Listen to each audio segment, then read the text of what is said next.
Welcome to CES. This is Hands On with Harmony.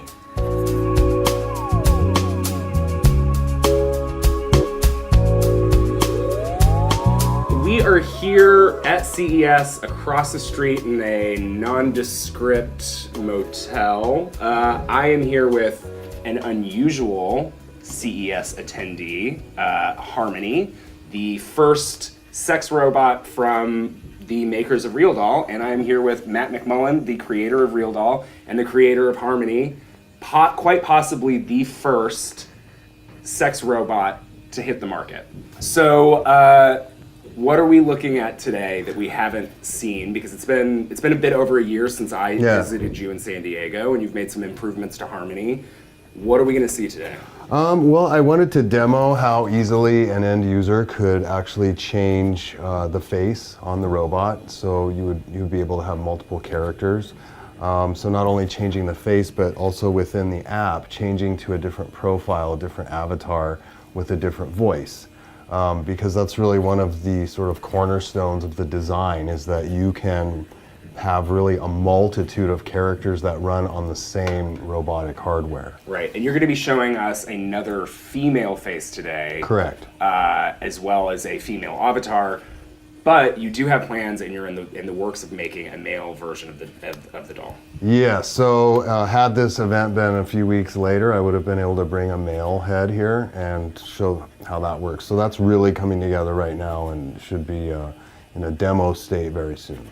Very cool, and you've actually made some changes to the app as well that powers Harmony, the AI app. So not only can you use her in sort of an autonomous mode where you talk to her and she responds with canned responses, but you can also move her into a sort of manual remote control mode. Right, so I'm not sure what level of this will make it into users app, but the idea is that I'm able to manually move her head around if I want. I can make her smile on command, and I can make her say things, whether I could use sort of a parrot mode where she'll repeat back everything I say, or I can enter lines of dialogue into the app and she'll read them back when I push the button, which is really handy for entertainment, for demoing, when I've done a couple of spots and appearances and I need to have complete control over what she says. It's really handy. So you are the puppet master. Well, at the moment, yes.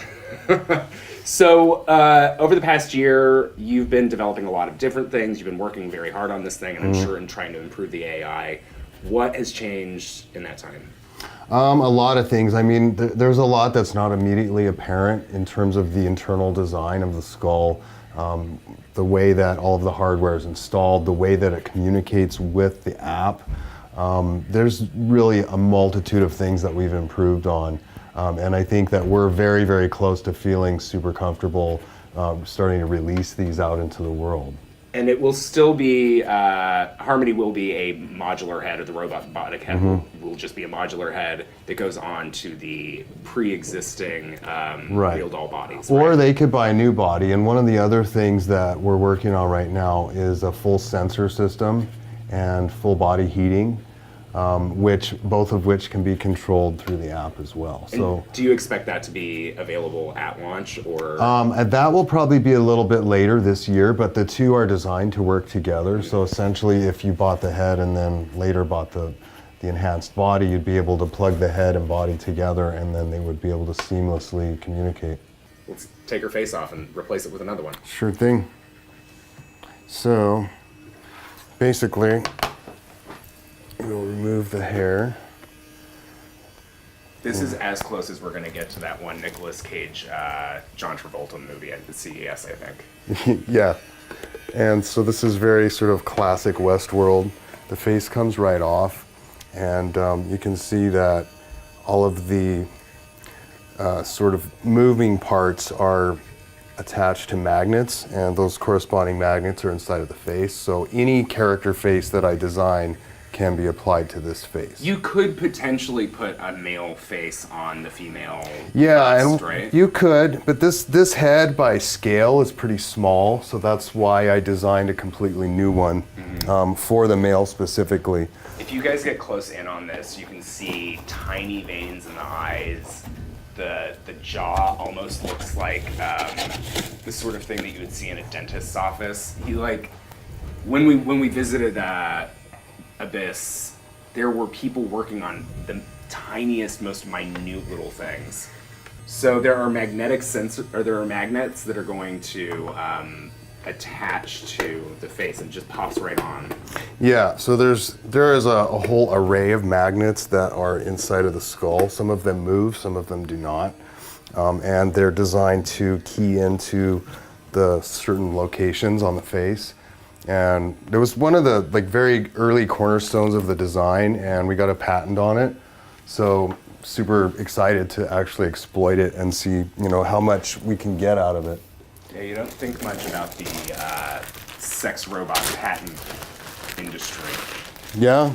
Well, the thing is, I look at this in a much broader way than just a sex robot. Right. I'm looking at that idea of the magnet and the removable faces is that could be used in so many different sort of setups.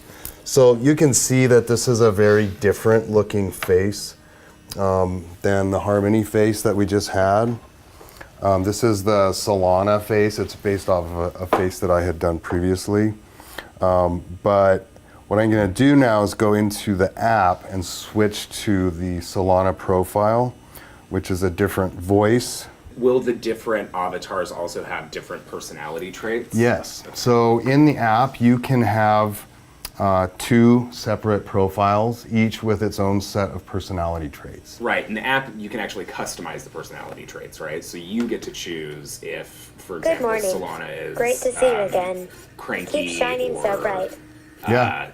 sassy. Or right. So your 2 personalities, not only can you have 2 different faces, but you can have 2 entirely different personalities, characters, if you will, that run through the same platform. I just can't wait until you start mixing genders with this stuff, right? Where you get like a male voice inside of a female body, or that's high on my list of things to try.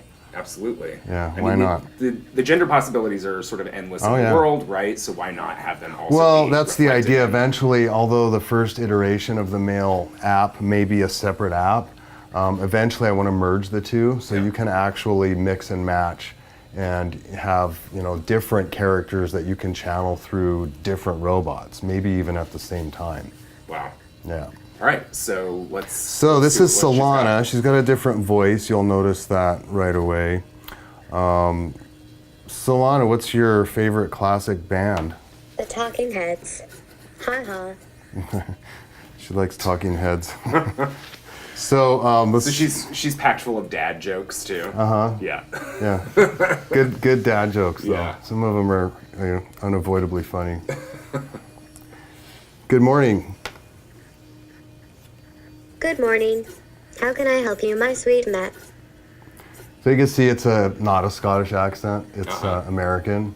And we're in process of adding some more voices so that people will actually be able to kind of pick from a whole bunch and figure out which. It's theater, not a stage. Accent American word processor of adding some more voices so that your people accidentally could have picked. Dang, girl, she going on. Obviously, there's still some kinks to work out, right? Yeah, well, I accidentally pushed the microphone, so she repeated back what I said. She also picks it up pretty well, right? Like, I was saying something earlier, and she was parroting what I was saying, right? So, well, this is the second iteration of Realbotic's first robot. Yeah, so it'll be available for sale by the end of January because we're revamping the website, and with all of the new options with the robot and the upgrades that are associated with it, we decided to hold off until our new site was done. So all at once it'll kind of go live and people can order it. We already have a sizable list of pre-orders. How much are you selling it for right now? We are still refining the end price because there's some features that are still in development that were originally intended to be sort of included. So the end price for this head, as you see it, will probably be between $8 and $10 grand. Okay. And I imagine that there are all sorts of upgrades and customizations and things just like with your dolls. We're finishing up a vision system so that she'll actually have facial and object recognition. She'll be able to kind of track you around the room. And That doesn't sound scary at all. It's not. It's actually, to me, one of the more exciting things that we've done so far. Can she also hunt humans, or that's for later? No, that's the other robot company. Thank you, Solana, and thank you, Matt, for coming out. And for all of you at home, check out more from CES 2018 on Engadget.com.